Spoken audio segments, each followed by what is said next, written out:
Welcome to the Sailor Noob podcast, where a superfan and a noob talk about the original Sailor Moon episode by episode.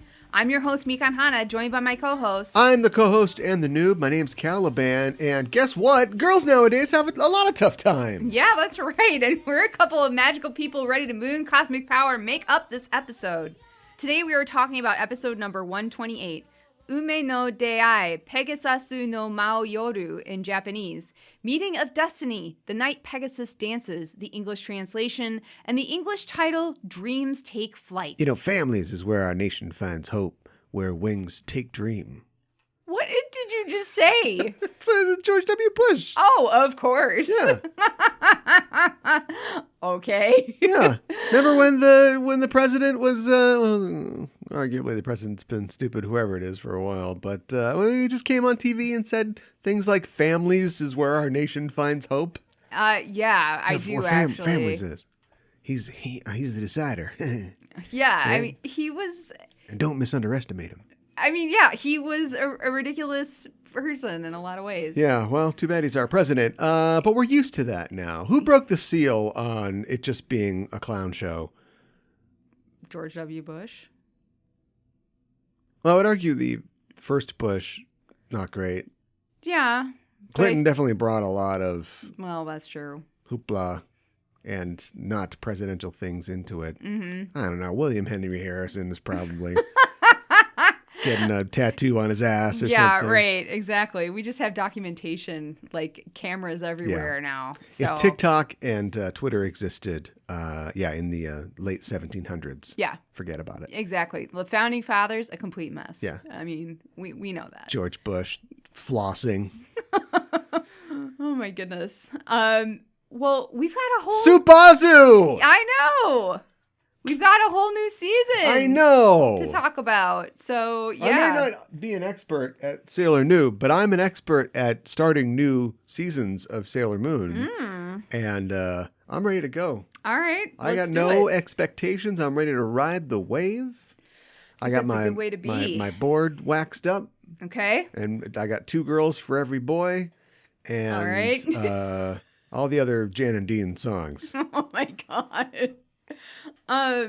Do we want to, before we get into your breakdown, do we want to talk about the new opening? There's a new opening. Yeah, the animation is new anyways, yeah. Yeah, I think somehow, okay, it all balances out life, doesn't it? Mm-hmm. I think I have not managed to watch what I assume that there is a second half spoiler-filled opening sequence. I have not managed to see that.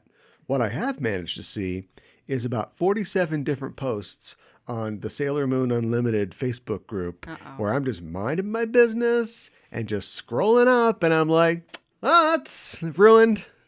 Who's that? Oh, no, that's bad. Okay. Oh my gosh. Oh, what's this? I guess. So I got to leave that group. Yeah, you just can't be on any Sailor Moon group. I got to leave the group. But as far as Supazu spoilers go, maybe it's open season. I don't know. In this opening sequence, we open in a crystal forest. Mm-hmm. I don't know. What does that mean? I have no idea. I don't know. And we see I guess we would call that a Pegasus, but it has a unicorn's horn. It's kind of both. Is it a alicorn? Often that is called an alicorn. Oh, I don't know. Yeah. Look it up. Okay. Ask your cryptozoologist friend.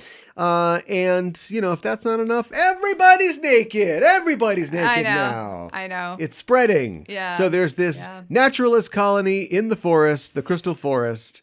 They've got a horse. Yep. That they take turns riding. And the horse is like, no, not again. Oh my God. And they all fly away. And we see Super Sailor Moon. Yes. In the first opening of Super Moon Sailor Super People Guys. You know what it is. Supazu. And we see all of our favorite folks showing we do. up. And we see Luna. And we see Artemis. And what? What is the little cat? What is the little cat? I don't know what you're talking about. Chibi Luna. I don't know what you're talking about. What is this? I don't know about this. What is this show's penchant for uninspiring couples? Uminu and Naru come to mind. Wow. No. The kind of couple where one of the people in the couple is like, I don't think so. And then a couple episodes later, it's like, yeah, all right. Not a romance for the ages. Yeah, I suppose. But I'm sure we'll have time to talk about it later. We see a weird catfish head guy. I'm just going to go with what I just call it like I see it. Let's go for it. And then we see the Third Eye Elf Gang flipping around. We get a flash of the teddy bear picnic from hell. Just a bunch of different forms and things and people. Yeah. We see Tuxedo Mask, untouched by everything, flying through the universe. Yep. Then we see up really high, as he does. Well, he's fly underground. I know. And then we see I don't know, Chibi's holding a bell tambourine or something like that, and she gives it a little shake. And I don't know if this summons Pegasus, but Pegasus shows up. Then we see a new, it looks like a key or something, like a new weapon staff type thing with a weird handle. I don't know if it's a butterfly or what it's supposed to be. And then a big blank spot where spoilers will go later. Good point. I didn't think about that. They're like, do we make two different ones? No, let's just cut wait. 33% out of it. And then, Right. And then right after that, Chibi and Pegasus are staring at each other and it's snowing. And that goes on for a long time. It certainly does. Because I think there's going to be some more spoiler stuff there later. Probably. So, all right. You got my back, show. And then we see all of the inners and Chibi and Tuxedo Mask for a big pose. He gets to be included in the pose this time. He's been in the pose in the past. Has he? I suppose he was last time too, wasn't he? Yeah. Okay. All right. Got everybody into that one. Yeah, that's true. So it's it's a thing, and we'll talk about it later. Yeah. But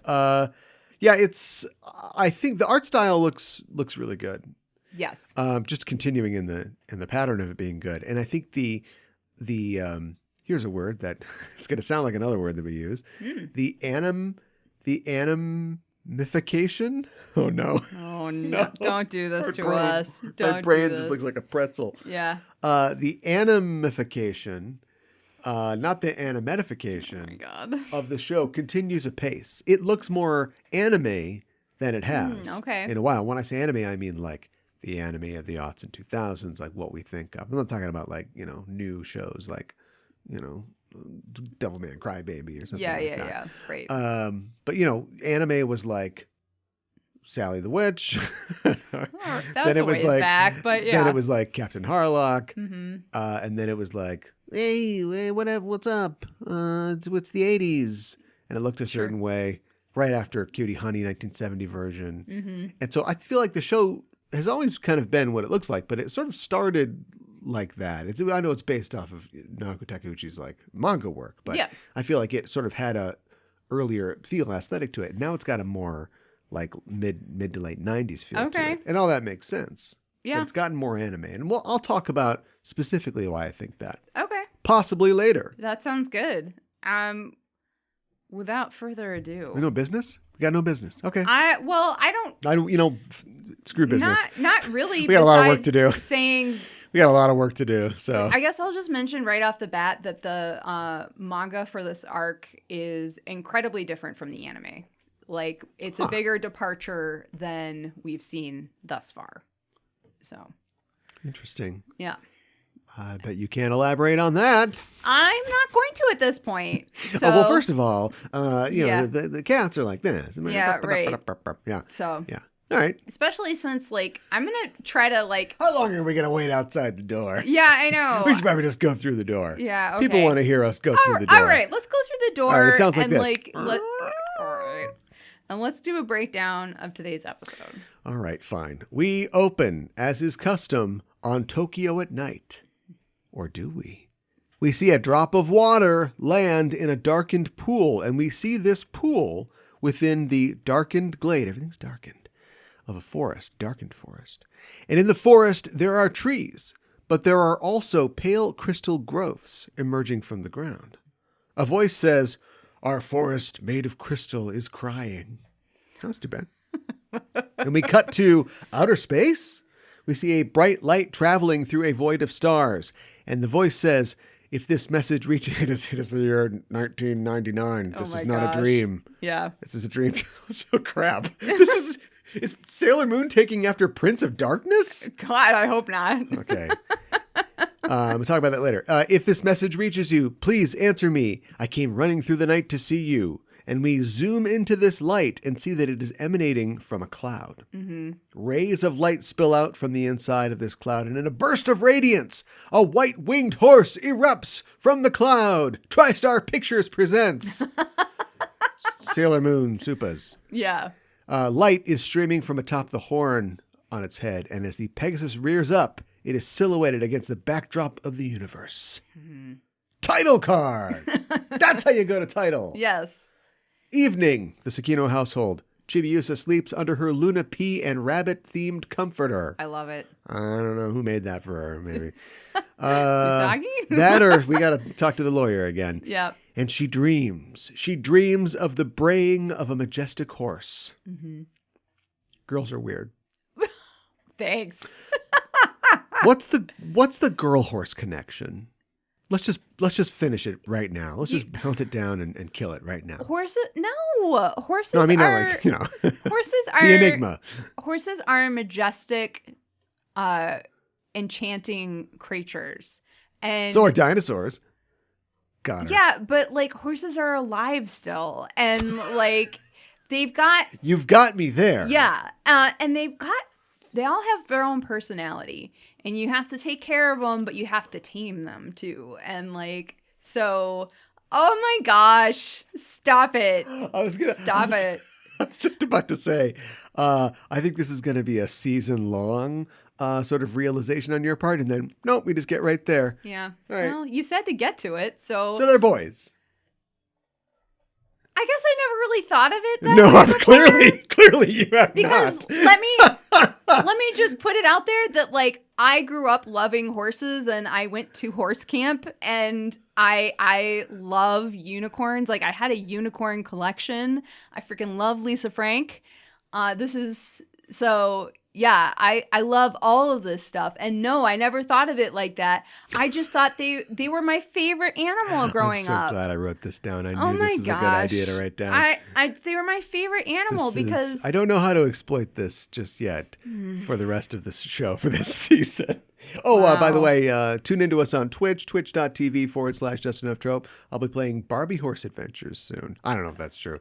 Yeah, will you? There's actually a ton of Barbie Horse games, not just on console. So, are you seriously considering it? Yeah, maybe if I can find a PC one. Oh my goodness. Anyway, I like horses too. Just more like, you're all right, girl. You know? Yeah, I get it. But like, you have to take care of them, and they're all such different personalities and stuff like that. Please stop burying yourself alive. All right, under a gigantic moon in the sky, Chibi finds herself running dreamily through the streets of nighttime Azubu-Juban, guided by the sounds of a horse. Mm-hmm. Guided by horses. Yes. Okay. Guided by Hoices. Yeah. She thinks, someone is calling to me. But who? As she runs on, and she comes to a crystalline forest, and in a hazy glade, she sees a white-horned Pegasus, a single jewel set in its head. Mm-hmm. As it shakes its mane majestically, she slowly reaches up to touch it. Chibi, don't try to touch people's hair. Not cool. Good point. Not cool. As the horse lowers its head to her, she is suddenly transfigured. Her pajamas become an elegant white empire-waisted dress, reminiscent of that of Princess Serenity. Mm-hmm. Still, Chibi reaches for the Pegasus, but she realizes suddenly that it has disappeared. Yes. She says, "Wait, you're the one that called to me." And a voice says, "Please, keep this meeting a secret." Uh-oh. Is this horse a dot on a map? I have feelings about this. We'll talk about it later. Does he have to introduce himself to all his new neighbors? Yeah, I'm a little concerned. Hello, I'm Mr. Ed, and I'm a sex offender. Stop it! Don't say that about Mr. Ed. You don't know what's going on with Wilbur. I love Mr. Ed. To catch a predator. In her dream, Chibi looks behind her, and she sees Usagi. She says... Yes. Usagi says, "Geez, are you still asleep?" She was. In her pajamas, in her bed, in a new room. She's got like a little room in the attic now? She's got like her own room. Nice. Yeah. All right. And she's like, never going home. Chibi says, oh, it's just a dream. And Usagi says, come on, everyone left without us. Where did they go? The park. Yes. Where our scene shifts and we see Makoto, Motoki, and Minako. Got that one right. Yay, good job. Sitting on the grass. Get a new name. Sitting on the grass with many other people. And Motoki says that he doesn't have to work today because no one would be at the arcade on a day like this. Are you kidding me? Not when something that only happens every few hundred years happens. Uh-huh. Which is... Yeah. Twins win the World Series. What is it? Right. Ami is there with Chibi and Unazuki, Motoki's sister, and Ami tells us that the sun, the moon, and the earth will be in alignment soon. Yes. Which, that's like an eclipse. Those happen like a couple times a year. I actually looked the statistics up, and they happen fairly frequently. Yeah. And it's more accurate to say it'll only happen in like Tokyo in the exact same spot. Maybe that's what like every it's like couple hundred years or so. Like a total eclipse. Yes. Like it is depicted as like every 18 months or so. Exactly. So yeah. Actually, it's not even. It's by clockwork. Right. But a syzygy. What is a syzygy? I'll tell you. Is an alignment of 3 or more heavenly bodies. So the Earth, the Sun, and the Moon, a 3-body system. Has syzygies. Okay. Which can be eclipses. All eclipses are syzygies. Not all syzygies are eclipses. Interesting. SAT. But anyway, yes, this will be, Ami tells us, she says that the sun will be on the other side of the moon, so this is a solar eclipse. Una says, when the moon covers the sun, it's called a kaiki, or total eclipse. Kaiki eclipse of the sun! Usagi says, when the sun is covered, it will become totally dark. This is a scary eclipse of the sun. Yeah, right. Which I guess is a pun because kaiki can mean both extraordinary or strange or weird. Or bizarre. She misheard it. A bizarre. Yeah. Eclipse of the sun.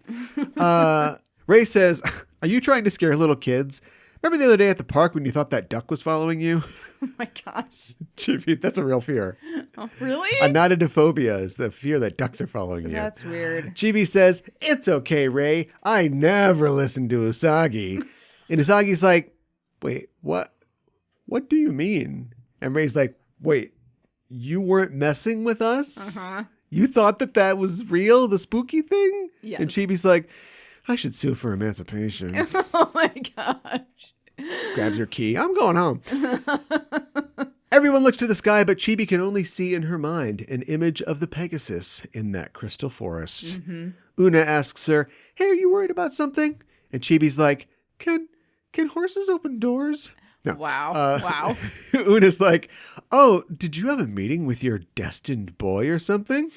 Don't do anything that would make your mama and papa cry. Jesus Christ, kid. Who is this girl? I know, right? Hey, Usagi, any puns on IUDs? Oh my God. And Usagi and Mamoru are both looking at each other. And that Chibi like, what? Yes, that was a great Is this something we have to worry about now? The future's different. It's changed. Oh my God. It's different for girls in the future. Motoki says, no, you. And Una's like, what? And Motoki says, Mom is worried that you've been coming back late after work. Uh-oh. Yeah. We know she likes bikers. Oh my gosh. Mamoru says, no sex now. We're Japanese. Let's look at the eclipse. And they all put their eye protection on and look up. At least someone is using protection. Yeah. Wow. Across town, people all over are watching the eclipse. And it's freaky. Ever see a total eclipse? I was trying to think about it correctly. And just don't. But if you do, you can go back and find out when I went to high school, because I was in an astronomy class. I think, let's just say it was my senior year of high school. And it worked out really great because it happened like the last week or two of the school year. So we just got to go like out for a couple days and observe it, because it took a while. We watched like the first part of it, and then we're there for the eclipse itself, and then, the aftermath, I guess. Sure. And it was a total eclipse. It was cool. It got real dark. That's awesome. Yeah. I can't remember if I've seen a total solar eclipse before or not. I know I've seen a couple lunar eclipses. So, yeah. I was trying to think about it, and I couldn't place it. So I don't know if I have. Well, it can be very weird. Yeah. But this eclipse is extra weird. Because as the light fades, lightning and thunder arc over Tokyo. Yep. And we see a horrifically whimsical object descend from the sky. Yes, we do. It's like, Pennywise the clown? Yes, I do. If there was a larger circus that Pennywise ironically ran away from, it would be this. Yeah. A giant big top, That's accurate. wreathed in balloons and dripping with streamers. Mm-hmm. Like, gross. Yeah. Atop like a giant leg. It looks like a Louis XVI style table leg. Weird. I don't know what's going on. It gently descends to the ground in the same way that bricks don't. Yeah, right. As it touches down, a giant burst of violent energy blasts into the sky. And also, as if on cue, the eclipse ends.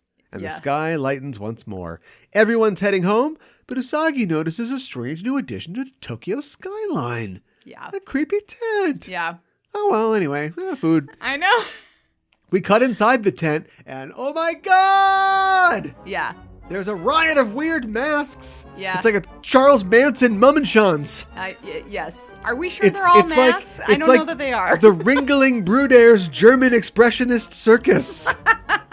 It's like the cabinet of Dr. Cottoncandy. Oh my gosh, yes. A freakishly thin and long-limbed green dude. Yep. Riding a unicycle says, the humans don't notice. A trio of disturbing faces. It's like if Tim Burton directed a perfume commercial. Say, the humans don't realize they're raising their children to be monkeys. This town is full of dogs and monkeys. Oh my God. Suddenly, in the middle of their town, a circus tent appears. Yeah. They don't get it. Yeah, right. And a cavalcade of horrific sights continues. I'm not going to describe them all. That's fair. They should have sent a poet. But I will get back to them later if they turn out to be important. Just, know that Rob Zombie circus stuff is happening. Yeah, yeah. The gist is, these humans aren't paying any attention. And it's party time for the Cirque du Freak. Yeah, you got it. From a giant green elephant idol on one side of the ring, of course. You got to have that. Of course. A voice says, quiet down. And atop the idol's trunk, in a puff of smoke, appears a wizened-looking figure in a purple, unhappy robe. I don't know how else to describe it. Like how jack-o'-lantern has like a face? His robe has a face. Yeah. Sir, your robe has a face. Yeah. He's got a catfish-looking hat on. He's got purple, wrinkled skin and pointed ears. And he's holding a curved staff, atop which is a flaming winged eyeball. This guy went to Dragon Ball Z villain auditions, and they call it the cops. Yeah, pretty much. He says in a strained voice, the time has come to take over this world. Is the Amazon trio here? They are. They are. They arrived in 2 days for free. Yeah.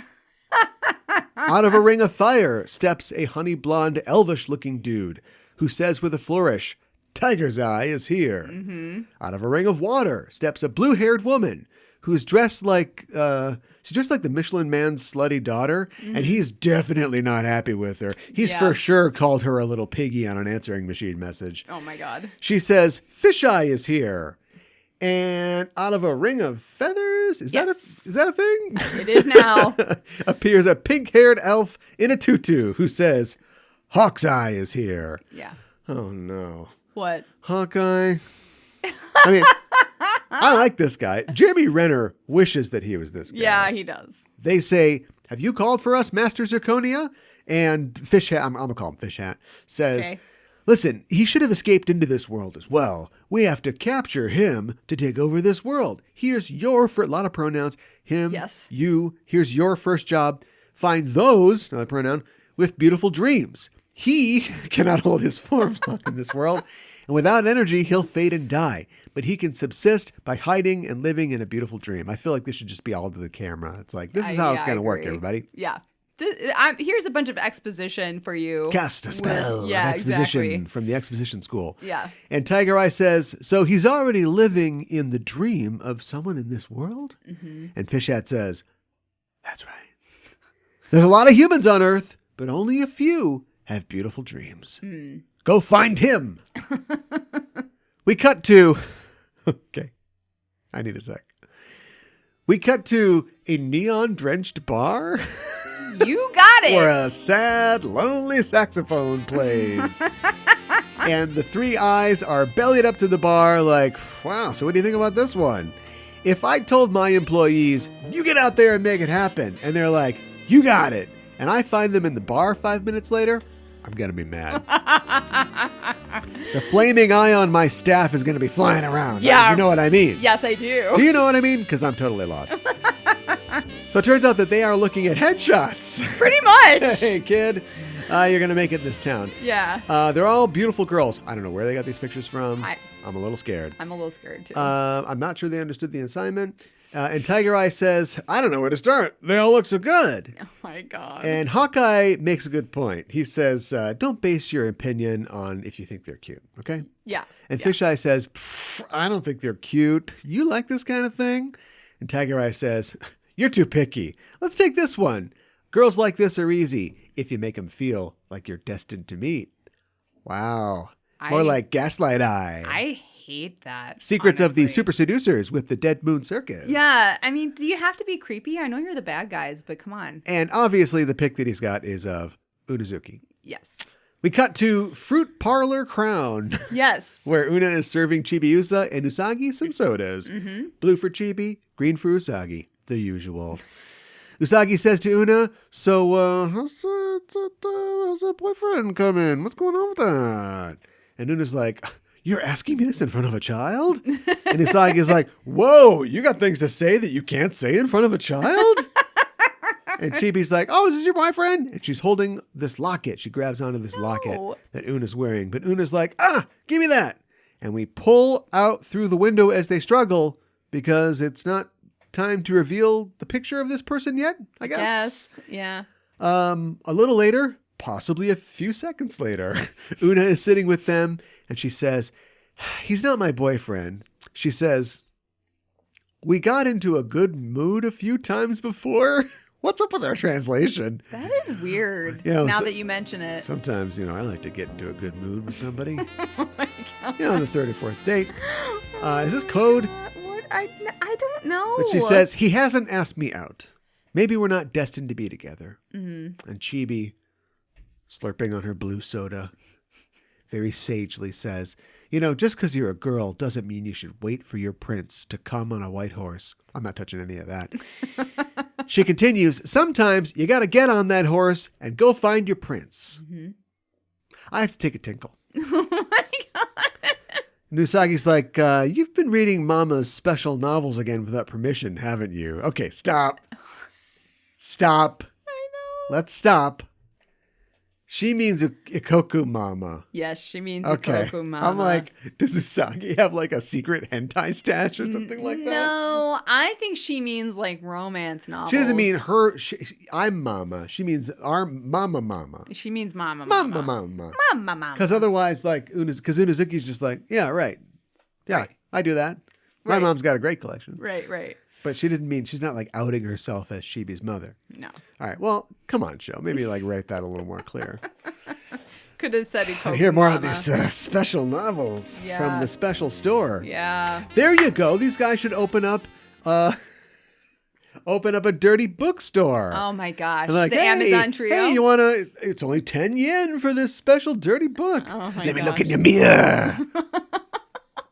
On the street, we see a bus, and on it is Una, and also Tiger Eye. Yeah. In a Don Johnson suit with way too many accessories. Way too Rings, much. earrings, bracelets. Yeah. Johnny Depp is like, whoa, tone it down. I know.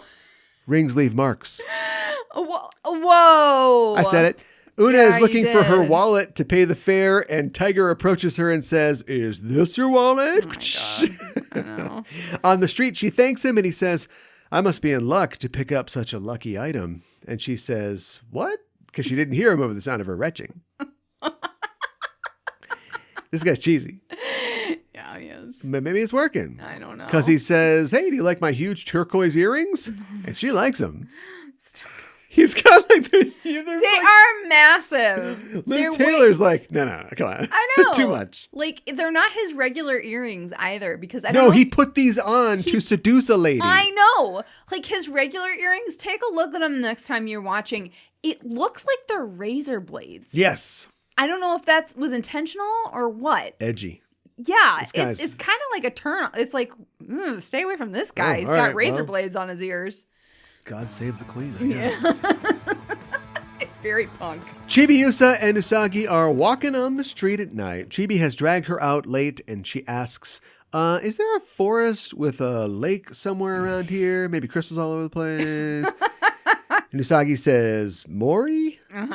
Like forest? I don't think so. Not since they bulldozed Mr. Kunitachi's park and turned it into an IKEA. Wow. Chibi's like, remember that? Yeah, I do. That was like the whole resolution of that, wasn't it? Or did somebody stop them I don't think from they bulldozing it? Like stopped it. I think they were like, well, there's nothing I can do. It was really sad. Chibi's like, yeah, the squirrels were pissed. Suddenly they hear a scream. We cut to a park and Tiger Eye has used a whip to whip it good. It being Una's handbag, which falls to the ground. Which is like, why would you do that? I don't know. All I can think of is like she was holding up to defend herself from this guy who's getting weird in the park. Yeah. He says, sorry, pretty girl. And like a rug magically appears and obscures him. Yeah. And when it rolls away, he's in his tiger hunting togs. Yeah. Is he a modest villain? Quick change. Presto. It's just like a part of like the flash of the circus, you know? Ah, the legend of me. Yeah. He says, don't worry, I'm no one suspicious. And Una's like, what? Yes, you are. I know. You're wearing striped yellow tights. Usagi and Chibi round the corner and they see what's going on. And yep, guy in tights with a whip. This seems like a transform moment. Yep. But before they can, Tiger counts 1 and a giant slab rises out of the ground behind Una. 2, and she is locked to the slab. And 3, she screams as out of her chest emerges a pink framed mirror. Yeah. We got mirrors, we got swords, apparently we're all just like a TGIFriday's wall of bric-a-brac inside of our souls. I know. Like, what's going to come out of people next? I know. Somebody on our Discord actually... Hey, you got any AA batteries in there? Somebody on our Discord actually was like, brought up the fact that it's like kind of ridiculous, all these items that they have inside of their bodies. Why don't we all and like when we walk around, just things just like sloshing around. clank and stuff like that. And it's like, wow, I never really put that together, but yeah, it is weird. Don't have x-rays in this world. No. Tiger says, it's the mirror of dreams. Your dreams are in here. Yeah. Well, all right. Before he can retrieve the mirror, we hear, hold it right there. Sailor Moon and Sailor Chibi Moon are here, and they say, in the name of the moon, we'll punish you. No transformation? No speech? Maybe we're running out of time here. Yeah. Maybe we're getting to the end of the episode. Tiger says, 2 strange pumpkins have appeared. Any questions? He says, come here, my lemur, my automated doll, Karakariko. Out of the ground rises, actually out of his shadow rises. Yes. A terrifying doll-like woman. She looks like a backup dancer from Cabaret mixed with a killer ventriloquist dummy. She does. It says, Karakariko-chan! And its head spins around. Which is bad news. It's bad. Sailor Moon says, something strange has appeared. Yes. The doll blasts apart, limbs flying at the senshi, and its leg kicks Moons out from under her, sending her sprawling. Yeah. Before disembodied arms lift Usagi up into the air. And like how the lower half of Lemur just like knees Chibi in the breadbasket, just poof, coming through. I know. And then sits on her. I know. Sailor Moon floats helplessly in the air, and floating before her is the head and torso of Karakariko. Out of Kara's mouth comes a sword, which extends out to stab Usagi, but she does the, Bugs Bunny's trying to avoid the axe from Elmer Fudd and goes whoop, whoop, whoop, whoop. Yeah. Avoiding the blade, Usagi can't keep wiggling forever, but a red rose hits the doll's head broadside, sending it flying. Thank God. This wasn't like a thrown one. This is like a lobbed one because it like end over ends into her head, which is pretty great. Tuxedo Mask is here, and he's perched on top of a street lamp. Because of course he is. He says, I will not allow anyone to tarnish a star-drenched evening with tasteless evil. And Tiger Eye says, what's with the womanizer outfit?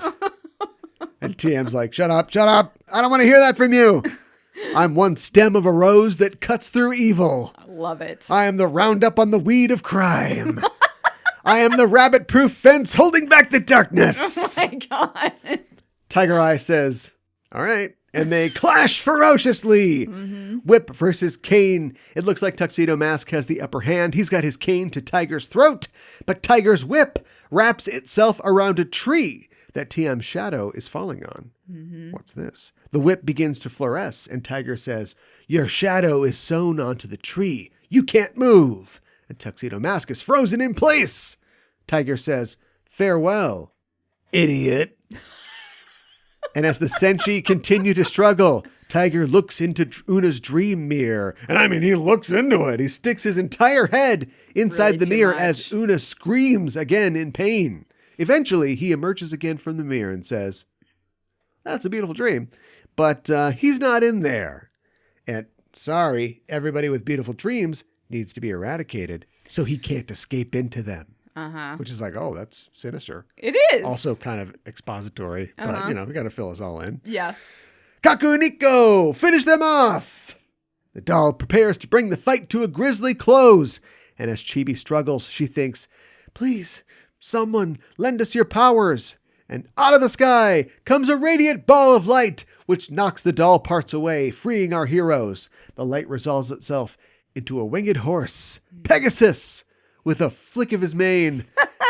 Pegasus hits Sailors Moon and Chibi with a little razzle-dazzle, and they begin to transform into Super Sailor Moons. Yes. Regular and fun-sized. Yes. Tiger says, quick, kill them! The doll rushes at them, but a key-like weapon appears before Sailor Moon, and she says, I can feel a power building up all over my body. She thrusts forward with the key and literally shatters the lemur, who yells, stage outa! Yeah. Before disappearing. Yeah. Tiger Eye is like, I gotta think about this. And he disappears in a ring of fire as Una's mirror retreats into her body and she and Tuxedo Mask are released. Everyone looks to the majestic white horse before them, but it disappears as quickly as it came, as do the girls' super transformations. Mm-hmm. All that's left is a shifting pattern of aurorae in the sky and the great scent of pine. Una is okay. She's just unconscious. And we see Chibi remembering her encounter in her dream with Pegasus and his request that she not reveal it. I don't need any trouble around here, Wilbur. Oh, my goodness. That's a red flag. Usagi says, hey, do you know something about this? Blink twice if you need help. But Chibi just says, oh, I don't know nothing. I'm a baby. Mm-hmm. Something emphasized by the slap-ass banger of a final song. Yeah. Baby, baby, love. Yeah, I know. You like it? The ending song? I like it a lot. Yeah? It's very Chibi-centric. It is very Chibi-centric. Feels like this is going to be Chibi's year. She's going to be a big part of it. We've said this before. I think I finally found it, though. If people hate Chibi, maybe this is why. This is the Scrppy season. Yeah. I think she's going to really Scrppy do it this year. Maybe. It's a big possibility. I have a friend who said she likes Chibi-Usa until she becomes a Sailor Scout. I don't personally feel that way because I really liked her in S and everything. She's just running around yelling at people. Yeah. Getting electrocuted and pulling guns on people. I don't know. Like this watch through, I've really enjoyed Chibi-Usa a lot. Baby love. Yeah. Well, we got a baby love. We've got a baby love. We have a horse, the love between a horse and a little girl. So I find You've been getting into some of Mama's special novels. I find it kind of bothersome. I don't like that a stranger is asking a young girl to keep their meeting a secret. It's disturbing. And plus, Chibi-Usa is a superhero. She has been through this before. She doesn't know if Pegasus is a good guy or a villain or something in between. She has no idea.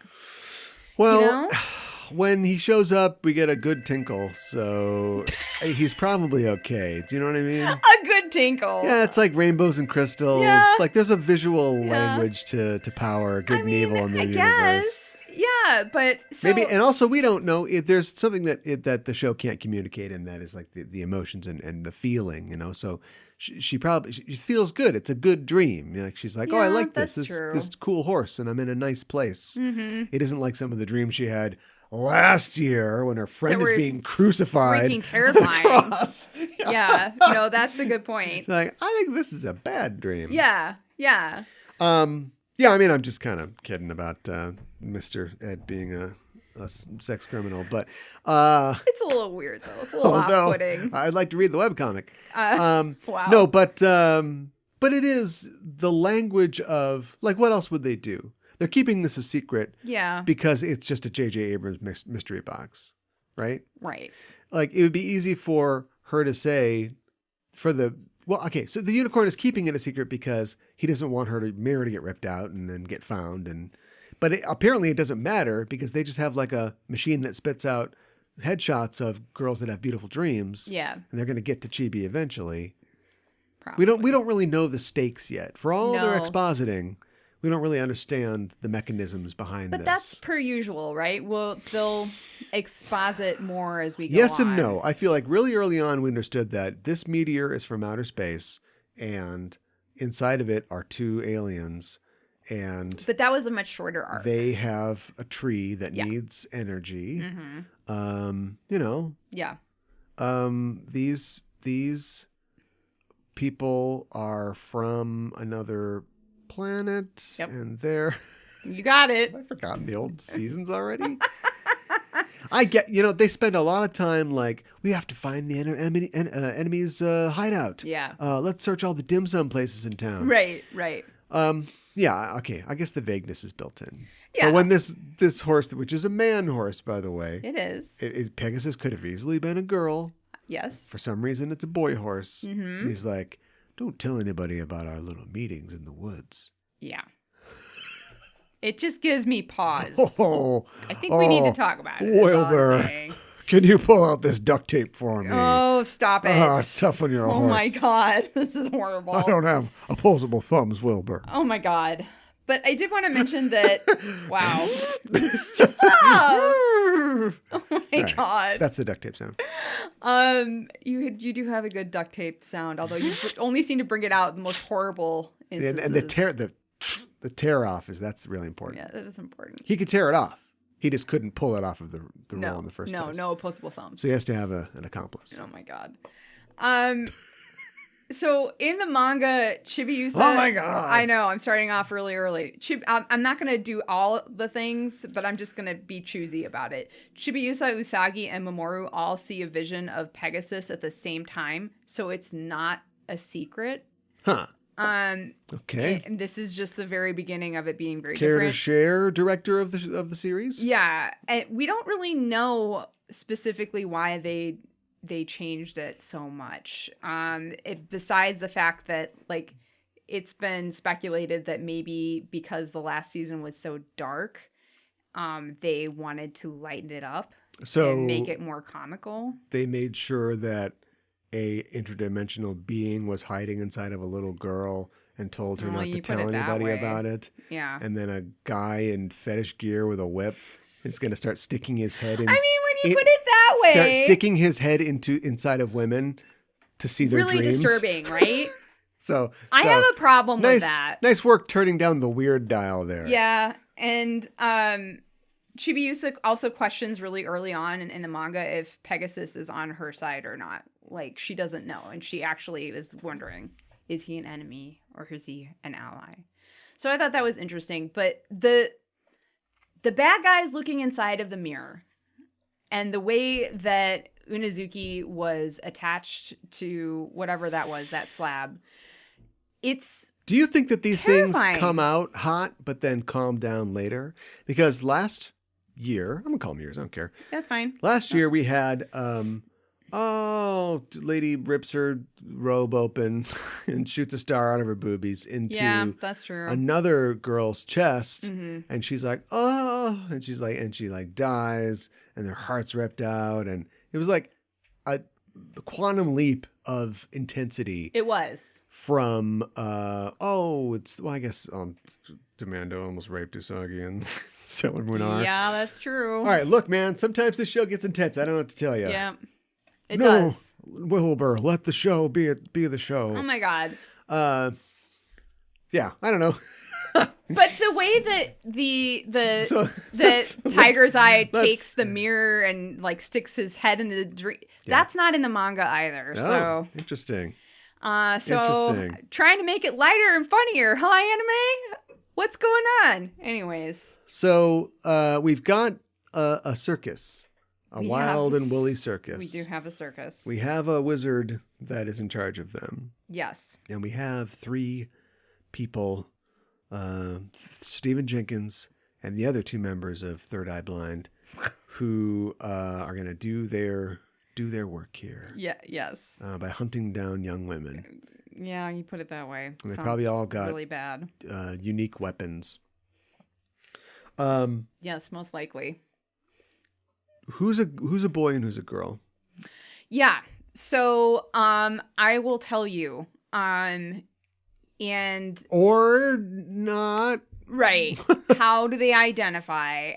So Tiger's Eye, Hawk's Eye, and Fish Eye are all the 3 Amazons are all they're all men. Men. Yes. Huh. Zirconia. I don't mean to assume genders. No. But Fisheye, just maybe I was getting Fisheye is very feminine presenting. Yeah, and that's next to the guy with the pink hair and the tutu.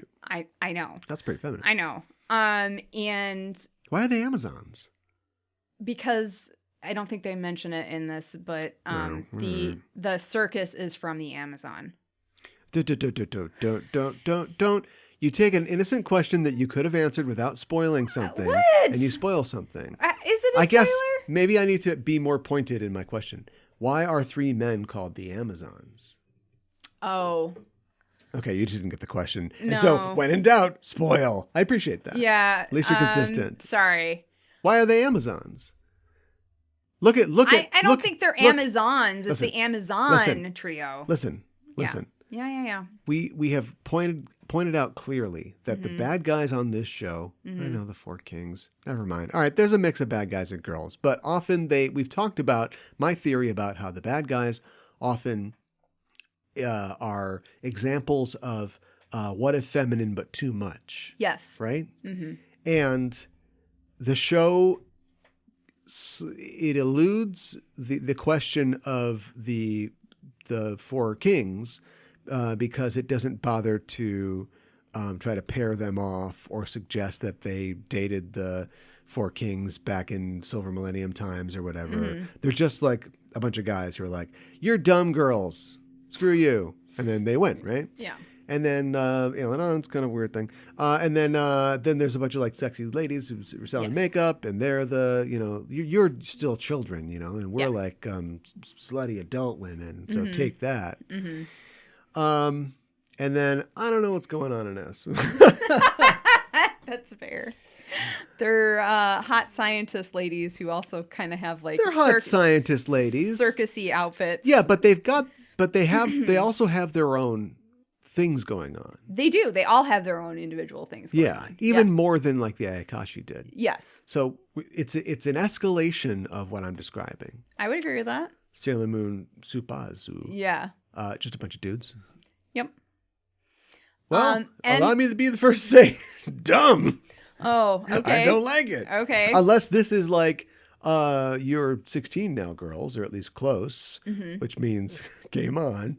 Wow. And so the new thing that you will face, the metaphor that you will face is boys your age, who want to take advantage of you, who don't have your best interests at heart, who want to stick their heads inside your chests. Wow. I'm going to be honest. Oh, my God. I don't know. Be honest and ruin something. No, I'm not going to ruin anything. Okay. I don't know that Naoko Takeuchi was thinking this deeply about it or not. Here's the deal. She's not the only person who's working on this. No, I know that. Hundreds of people worked on this. I know. And so, what is the gestalt of what we eventually get? Mm-hmm. The Shining is a film by Stanley Kubrick. Yeah. The Shining is a book by Stephen King, and they are different. They're very different. Yep. But people like the movie more. I don't know what to tell you. The movie is a classic of horror, and Stephen King's just like, I don't like it. And then I'm going to make an ABC miniseries that's terrible. And then I'm also going to like write a book that's a sequel to both my book and the movie. So they'll make a movie out of that, which is kind of okay, I guess. But at that point, it's like, how far up our own asses do we want to go following? Come, Danny, play with us up inside your own ass. Yeah, right. So see what I mean? People collaborate on something, and then it becomes the voice of many people working on something. And then once they let go of it, then it's mine. No, I get that. I'm just saying it sounds to me like you don't like that there are 3 dude bad guys. I guess, did we run out of evolutions of cautionary tales for young girls? No, I don't think we have. All right, so there's more ladies to come? Can I say anything? This is you not trying to ruin something. I can't say anything. All right, well, anyway, all I'm saying is I'd rather have that than like Bad Boys. Okay. Because that's uninteresting. Okay. I get that and I appreciate that. Do you know what I mean? Yeah, I do. It's like he's going to say something pervy, a boy's going to break your heart, or he's going to, try to take advantage of you. That's very basic and simple. You will have to go undercover at a school for manners where a lady will tell you that you don't dance good enough and you're not a lady. Yeah, right. And then she'll turn into a monster that shoots goo all over you from her shells. Yeah. I don't know what's going on there. Yeah, right. Just her clams are going to shoot all over you. Yeah. But in the meantime, you learn, hey, I don't need your dancing. Right? Yes. That's more interesting than like, oh, this guy with a whip. He's not a good guy. Yeah. Also, he wears more jewelry than you. I don't know what's going on. He's got a certain sense of style. He's making jewelry now. Are you guys in Winger? Is that what's happening here? I don't know. He looks like he's in a hairband, doesn't he? Or maybe Cinderella. Yeah. I should mention too that Fisheye went with the dub was voiced by a woman, and they made the character female. Okay, thank you. Yeah. I also want to mention that Zirconia is a woman. Oh, whoa. Okay. Yeah. Wait, what? Zirconia, who's Fish the Hat wizard, is a... Fish Hat with the eye staff is a Hat. woman. Yeah. But they also, for the English dub, they made Zirconia a man. Okay, so I am assuming the same genders that Cloverway did. Yeah. I don't know how to feel about that. I don't know how to feel about that But at least either. I'm part of the majority. Yeah, right. Okay. So. Well, we will fix all the pronouns going forward. Okay, sounds good.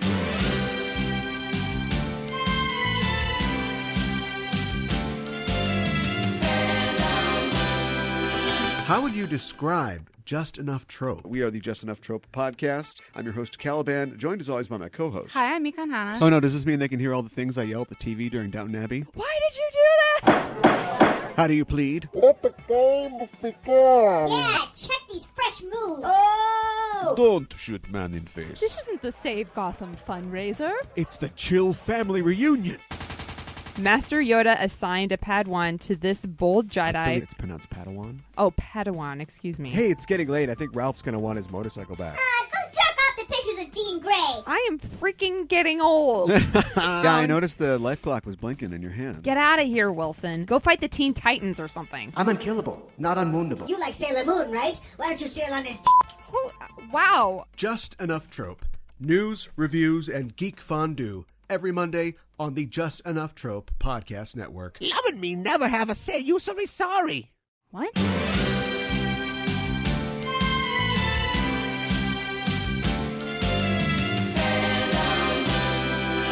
for Kuro Kuro Miru, or Curiously Looking Around, we talk about elements of Japanese culture within the episode. We're going to talk about dreams in Japan, or hatsuyume and baku. And those are two different things, and we'll get into it in just a little bit. In Japanese culture, a hatsuyume is the first dream one has in the new year. Traditionally, the contents of such a dream would foretell the luck of the dreamer in the coming year. However, there has been debate over when hatsuyume happens. Traditionally and most commonly, hatsuyume is said to happen on the night of January 2nd, while others believe it happens on January 1st.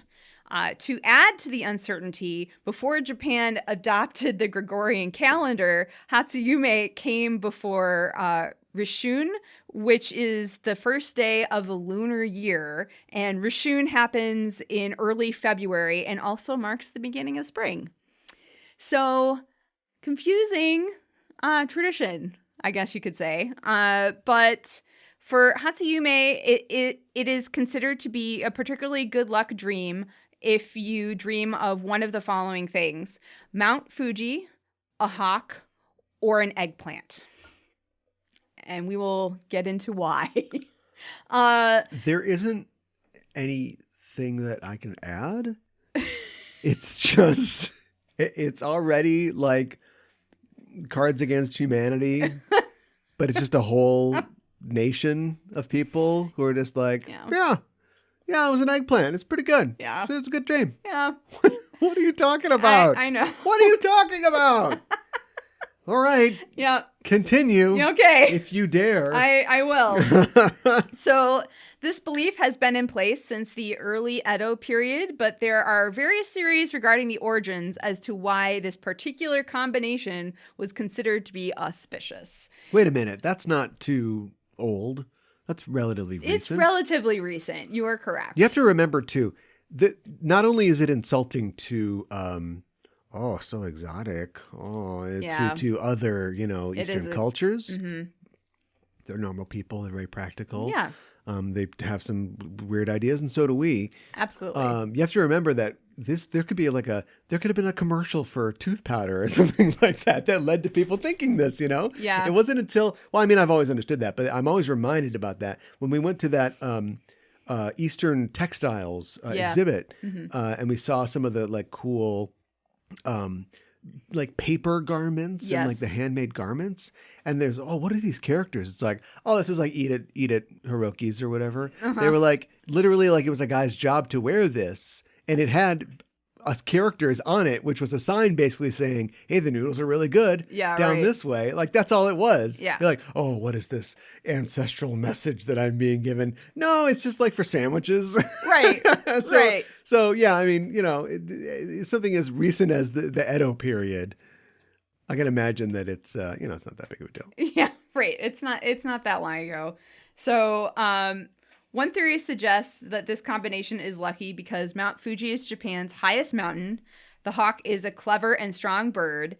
And the word for eggplant, or nasu, or sometimes nasubi, is a homophone for the term nasu, which means to accomplish or to fulfill. They love their wordplay. It's a lot of wordplay. Another theory suggests that this combination arose because Mount Fuji, falconry, and early eggplants were favorites of the shogun Tokugawa Ieyasu. See, the guy the king liked this stuff, and they went, these three things. All right, well, hey, dream about that. Yeah. Good things. Bring you good luck for the new year. Mazel. Yeah, right. Yeah. So although the superstition is well known in Japan, it's often memorized in the form of Ichi Fuji, ni taka, san nasubi, or 1 Fuji, 2 hawk, 3 eggplant. And the continuation of the list, which is not as well known, is Yonsen, go tobacco, roku zato, or 4 fan, 5 tobacco, 6 blind acupressurer. Right, 10 wood. Yeah, I know.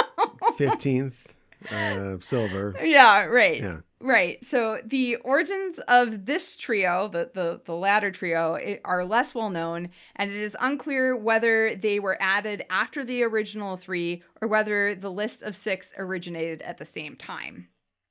To elaborate a little on the superstitions of hatsuyume, a dream of Mount Fuji is always auspicious and welcome.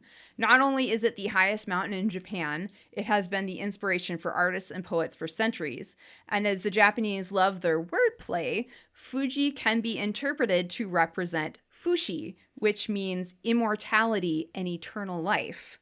A theory as to why tobacco is included in the list of good first dreams is that tobacco smoke also rises to great heights. So, I don't know. You can make up your Very reasons, good. right? Yeah. Yeah. I think you can kind of do that. The hawk, or taka in Japanese, is often found in Japanese art. The ukiyo-e artist Hakusai frequently included them in his work. So it's kind of, it's another good luck sort of thing. And it's something that is seen as, hawks are seen as very strong. So that's a good auspicious thing to see in your dreams as well. Fans are considered to be an auspicious hatsuyume because the god Hote, who is one of the Shichi-Fukujin, also known as the 7 lucky gods, he is the god of wisdom and contentment, wisdom of contentment, happiness, and laughter. Hote is often depicted holding an uchiwa, or a flat-rounded Japanese fan. Uchiwa originated in China and were utilized by ancient chieftains as an emblem of power and wish granting. So seeing a fan in hatsuyume can symbolize happiness and your wishes coming true in the new year. Okay. Yeah. Speaking of the 7 lucky gods, hatsuyume tradition says that in order to have auspicious dreams, you need to place a woodblock print of the takarubune under your pillow.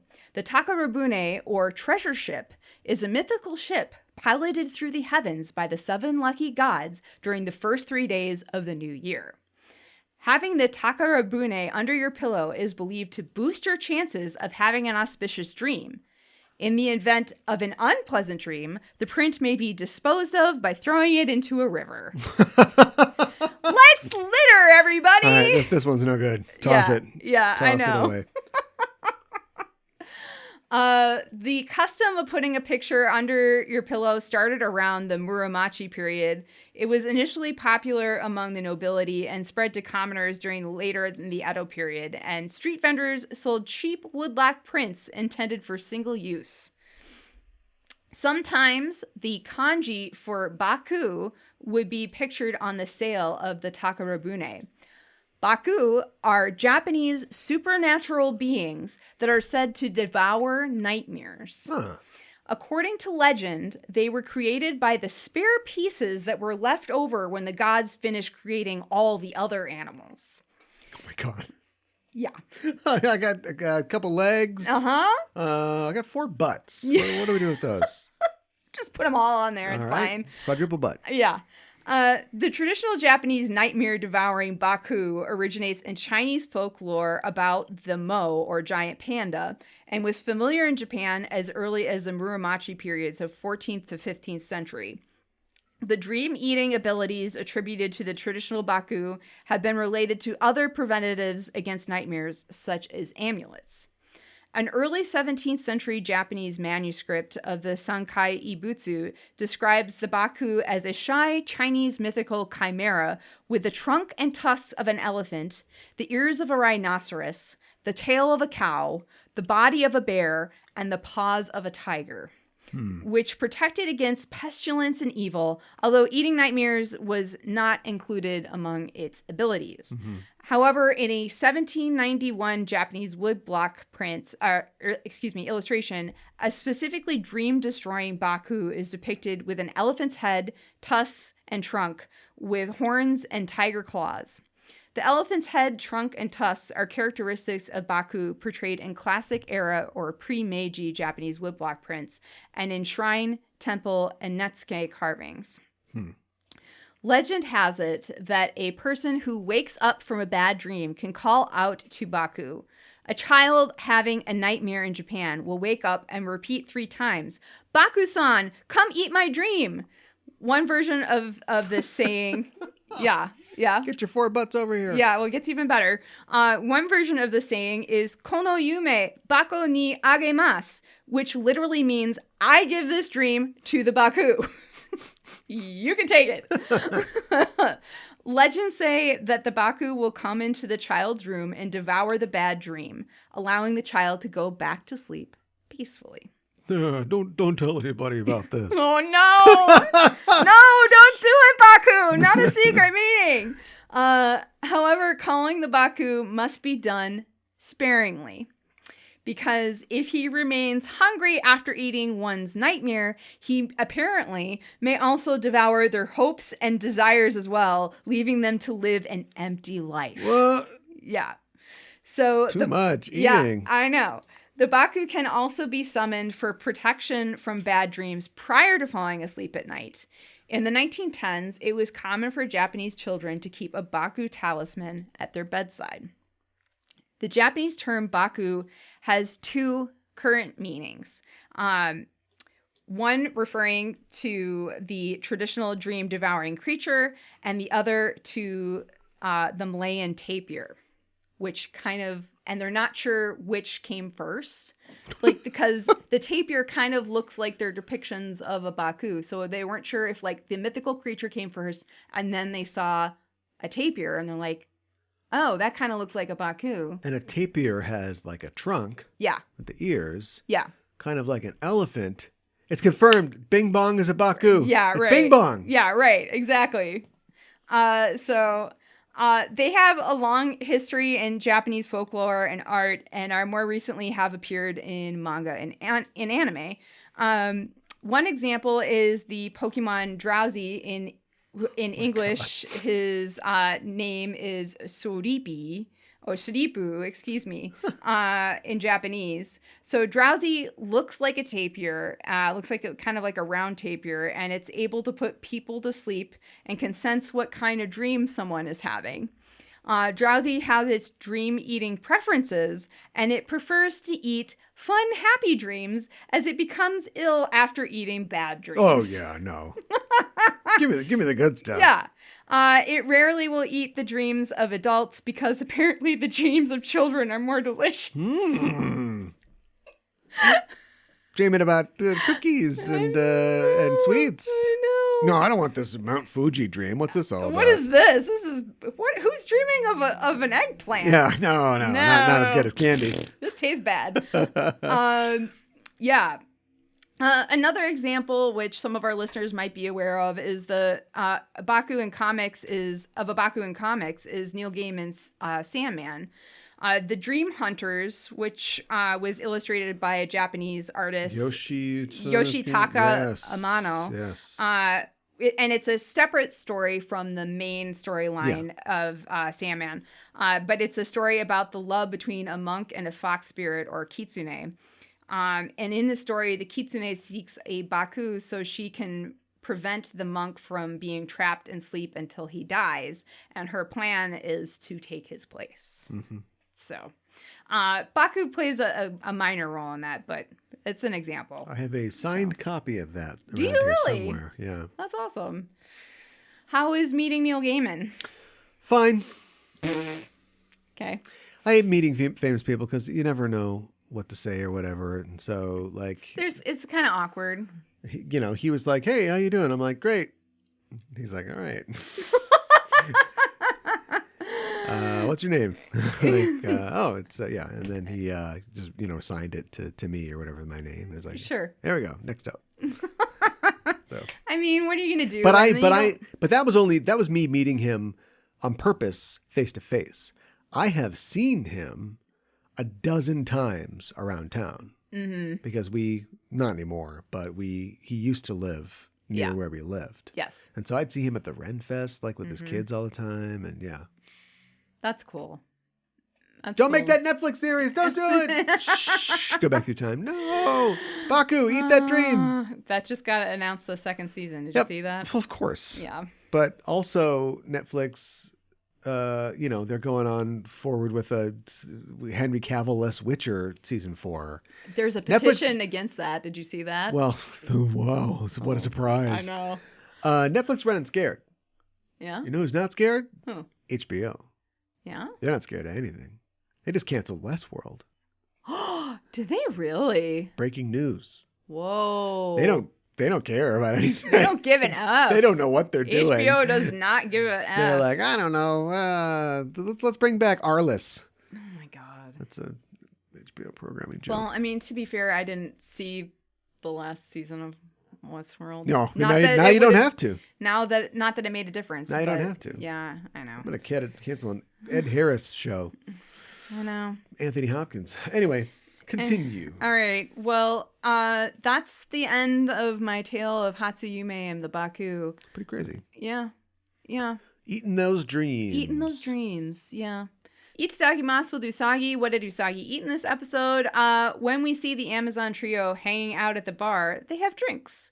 Fisheye's drink is pink and it is a martini glass. I'm not saying that a dude can't have a pink martini drink. Yeah. I'm just saying this is where we get into trouble assuming things about people. Because they certainly code this person. No, if I was a mean, Cloverway, yeah. if I was a progressive Cloverway casting director, I'd be like, wait, what? No, I've already got a girl lined up to do. No, really? Yeah, I know. But we'll see more of Fisheye as the season goes on. Oh, okay. But Whoa, interesting. no, I didn't mean it like that. My goodness. Queer as three-eyed folk. Let's see where this goes. I mean, maybe. I'm not going to spoil things. All right, though. neat. It looks like Hawk's Eye and Tiger's Eye's drinks. It looks like they might have whiskey on the rocks, but I can't tell for sure. Yeah. And then, of course, as you mentioned, at Fruits Parlor Crown, Unazuki serves Usagi a green drink, most likely melon soda, and Chibi-Usa some kind of blue soda. I don't know what it is. Like blue raspberry or Tastes something. like blue. Yeah. Villain Gauge, where you rate a baddie 1 to 5 dark stars, 5 being the most wicked. So I wanted to talk, and maybe you and I can talk off air about what we want to call them exactly. Lemurs or whatever. Lemures. Lemures. Is the official word. Lemures? Okay, because I thought Yes. it was pronounced Lemures. It's Lemures. Okay, that's easier to say. Lemures. Yeah. That's not right, is it? I don't. Sometimes you listen to how to pronounce things online, and you listen to several different ones, and it sounds like they're pronouncing it completely Lemures. differently. Lemures? Lemures? I think we can say it however we want. Lemures? Okay. Lemures. Let's say Gonna lemures. eat your dreams. So lemures we're going to talk a little bit about lemures. Let's talk about it. Lemures were spirits of the restless or malicious dead in Roman religion or Roman mythology. Yeah. Lemures may represent the wandering and vengeful spirits of those not afforded proper burial, funeral rites, or affectionate cult by the living. This is you have to make the distinction because there's a lot of ghosts. Yes. There's a lot of spirits. Right. In Roman mythology. We've literally just spent a whole season talking about demons. Yes. And there are shades and people like that. But yeah, these are like your prototypical ghosts that Zach Baggins is going to try to find. Yeah, right. And lemures were in the Roman mythology were formless and liminal, and they were associated with darkness and its dread. And in ancient Rome, May 9th, 11th, and 13th were dedicated to their placation in the household practice of Lemuralia or Lemuria. The head of the household would rise at midnight and cast black beans behind him with averted gaze. The Lemures were presumed to feast on them. And black was the appropriate color of the offerings to chthonic deities. So to these kind of deities. So, yeah. You got some fun things you're doing there. Yeah. Yeah. So, yeah. Lemurs. Lemurs? Yeah. Like the animal lemurs? Yeah, I think it was Spelled differently. Linnaeus, right? When Linnaeus, who was one of the guys that codified the classification of beings, he was also Okay. not a naturalist. No, a naturalist, not a naturist, a naturalist. Or I don't know, maybe he did both. One of those two. But yeah, he named lemurs, who, we all know lemurs, right? Yes. Who are mostly out at night. He Yeah, named they're them nocturnal. that specifically because he was like, he was just reading like Ovid or something like that recently. And he's like, they're like spirits of the night. So Yeah. I'm going to call them lemurs. Yeah, they move in the darkness. Yeah. Give Give me them beans. I think that's, yeah, right. If you threw lemur beans at a lemur, would they just look at you like, what the hell are you doing? Not cool. Yeah, right, exactly. The Japanese pronunciation of lemures is lemorezu. So, Wow. lemorezu, excuse me. I also want to mention that all of Tiger's Eye's lemures, I'm just pronouncing it differently every time I say it. Lemurs. Lemurs. Okay, fine. We're just going to make it easy on ourselves. They're lemurs. All of Tiger's Eye's lemurs have names that end in the character ko. Which is a reference to all of the Japanese girls' names that end with ko, which means child. Our girl Minako is a prime example of this, as well as Usagi's mom Ikoko and Chibi-Usa's friend Momoko. So it is a common part. Diminutive. Yes, to end girls' names. Yeah. I don't like it. You don't like it? He's got a stable of little young girls. Yeah, I don't necessarily like it either. Tiger's Eye also refers to his lemurs with the honorific chan, which is an endearing and charming way to interact with your subordinates, and also possibly means that they're all really young girls. Yay! I don't like it. Yeah. That's history facts. Also, Lemuria. The idea of Lemuria, same root, same idea. Okay. Lemuria is a mysterious lost city similar to Atlantis. Okay. Is it underwater also? So Atlantic, right? Atlantis was purportedly in the Atlantic Ocean. Lemuria was in the Indian Ocean. Oh, so it was just like, here's another lost city over here. Curry-flavored Atlantis. Yeah, right. Fun. Okay. Yeah. All right. Why the heck not? I like that. Yeah. The lemur in this episode is named Karakuriko, and her name comes from the Japanese word karakuri nyongo, or mechanical puppet. So the name has helped inspire her design as well. Karakuri are traditional Japanese mechanical puppets that were made from the 17th to 19th century in Japan. The word karakuri has also come to mean mechanisms or trick in Japanese. It is used to describe any device that evokes a sense of awe through concealment of its inner workings, which I think is kind of interesting because the sword just kind of like comes out of her, and that kind of makes me think of that. It makes me wonder where she keeps the sword. Yeah. Because she's just a head and a body. Yeah. And this 10-foot sword comes out. Exactly. Yeah. It's kind of weird. The name karakuri is thought to come from the Japanese verb karakuru, which means, quote, to pull, stretch, and move a thread. Because these dolls had like inner working gears and that sort of thing. Oh, those kind of threads. Yeah. Like the rubber band inside your G.I. Joe. Well, I mean, they might have... I don't know if they were rubber bands at that point. Did they or have marionettes in Japan? Punch and Judy? That's a really good question. I don't know. I mean, they definitely had puppets. I don't know 100% if they had marionettes or not. Because, like, the Bunraku puppets were they marionettes? I don't know. I don't know that they were. For the future. Yeah. Right. I guess I'll look into that. Karakuri were further developed in Japan after the introduction of European clockmaking technology sometime in the early 17th century during the Sengoku period. The gears and cams, and a cam is a rotating sliding piece, or it's a linking piece, used in clockmaking were used to create moving dolls. The country embraced the mechanized puppet performance as a form of entertainment, and it became popular during the Edo period, which was considered the golden age of karakuri construction and use. The golden age. So, yeah, I don't know. That's kind of fun. Yeah, but what this cartoon proposes is, what if one of those things looked like one of the dancers from Chicago?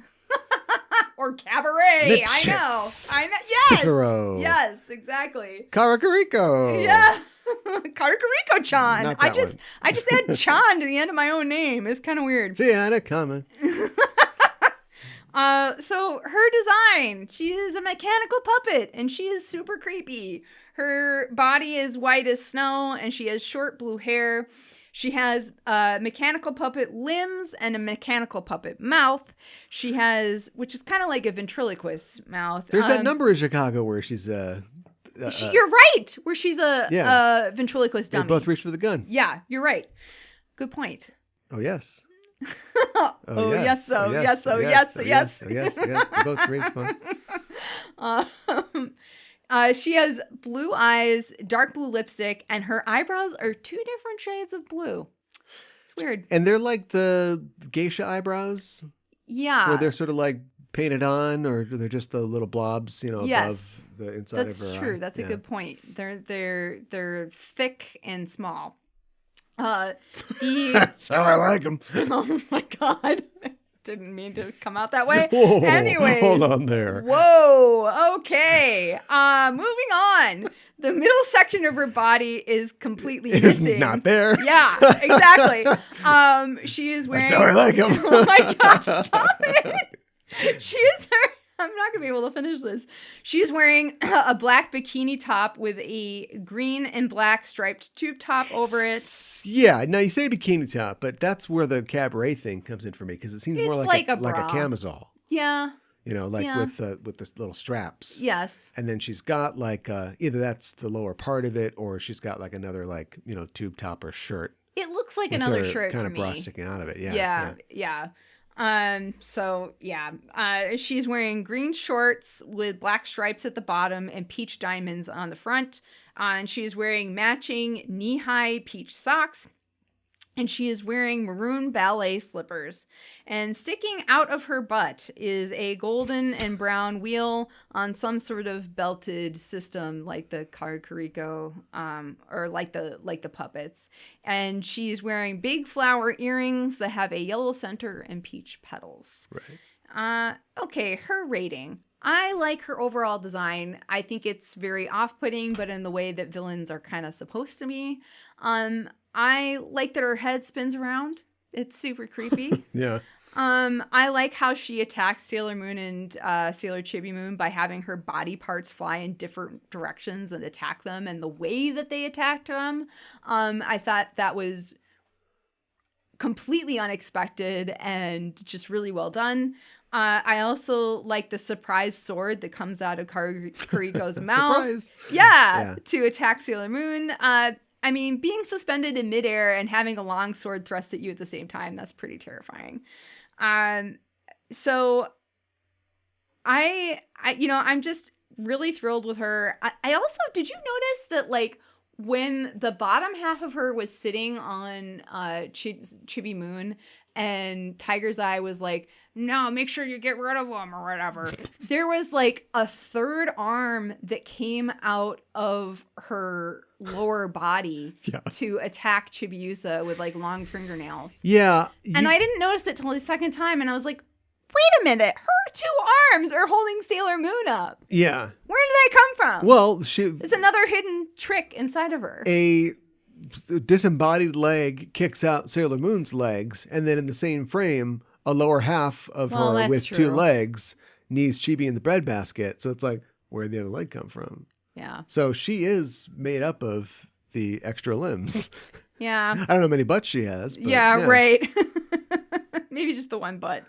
But she is a pretty fierce villain and a pretty strong start.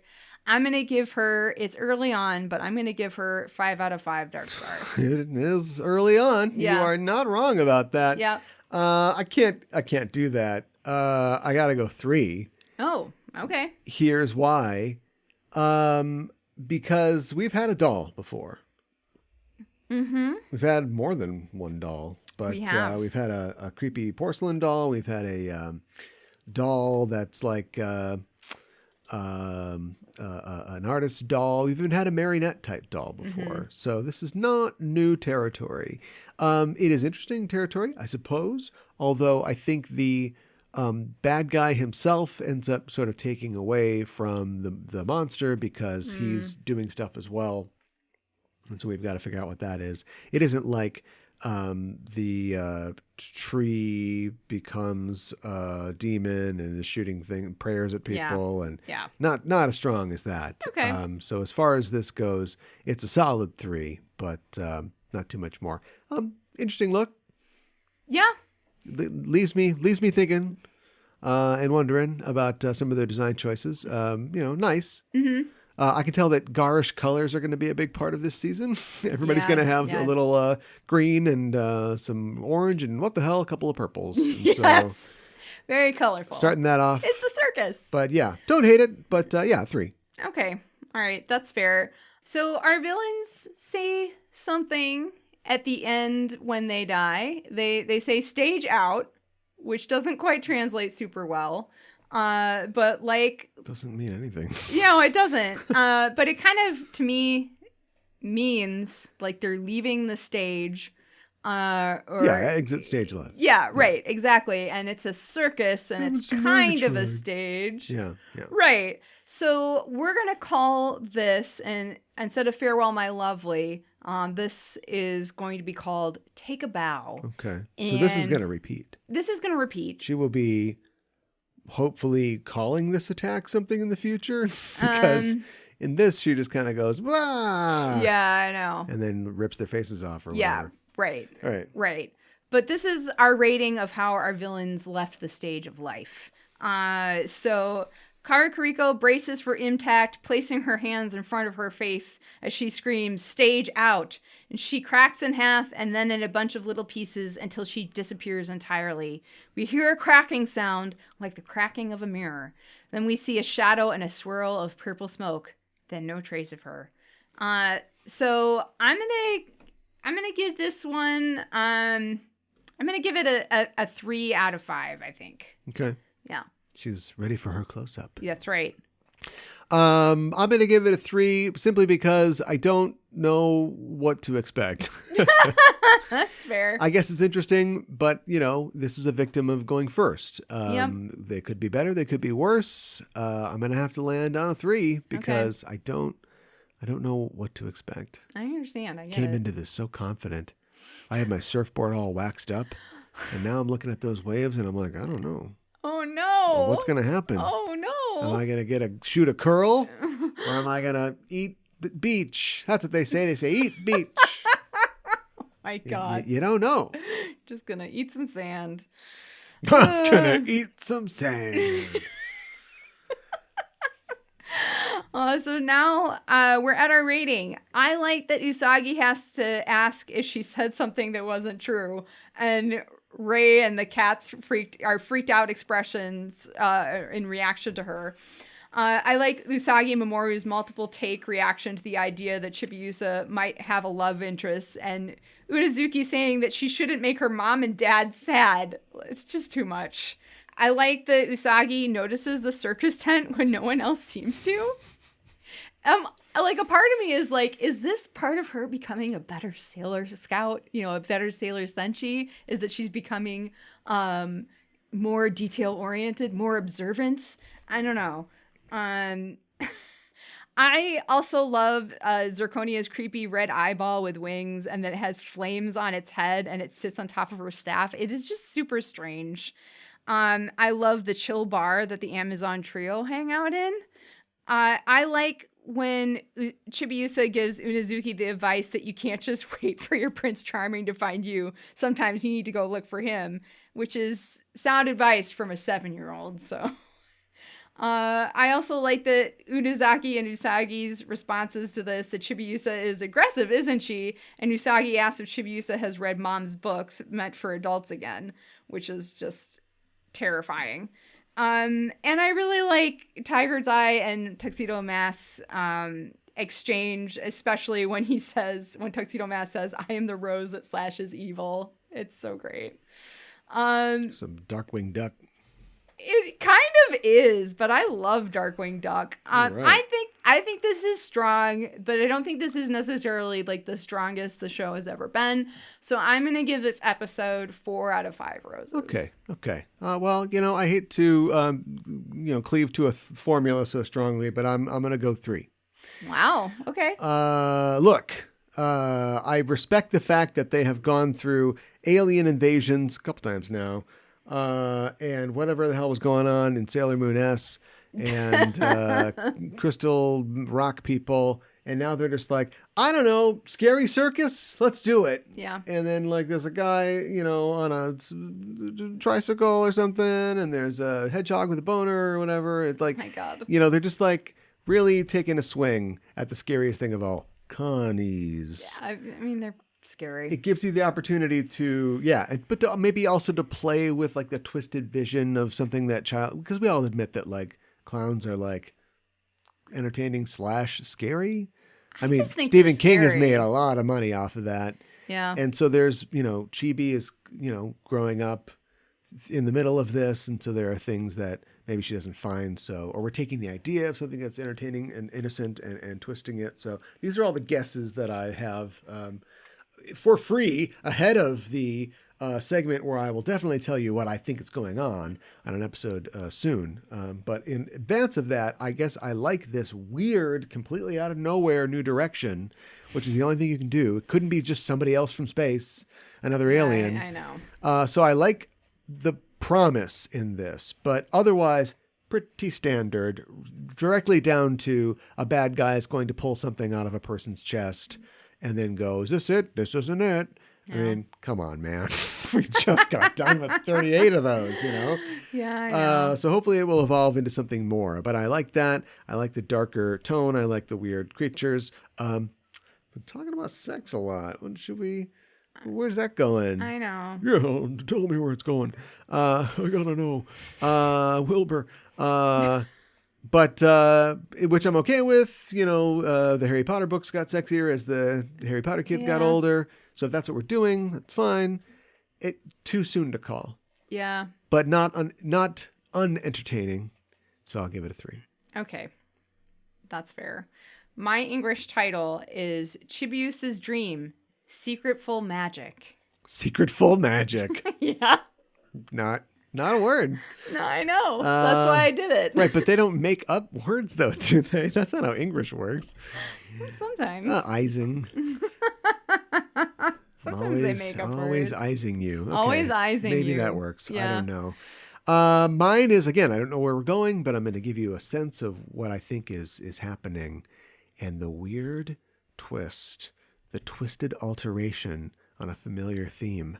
And so my title is Beautiful Screamer. Oh, no.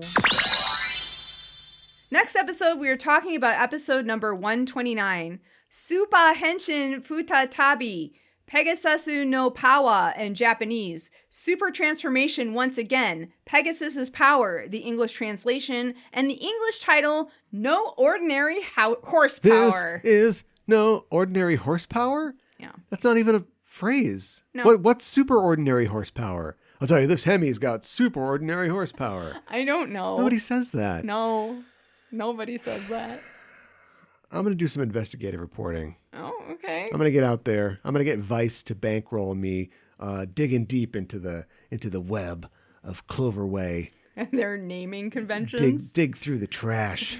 Get the real story on what the hell's going on. They're naming these episodes.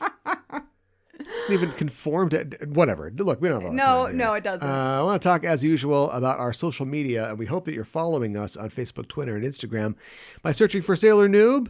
You'll find us. We're there. Join us on our Discord and come talk with us about fun, nerdy stuff, and tell us what you think about the episodes, both our episodes and the episodes we're talking about, the episodes of Sailor Moon Supazu. Yes. And also, if you want to support the show, you can on Patreon by going to patreon.com/Sailor Noob. We've got a bunch of other podcasts that we do there for the patrons, and we have outtakes of the show and a good time to be had by all. So check us out there.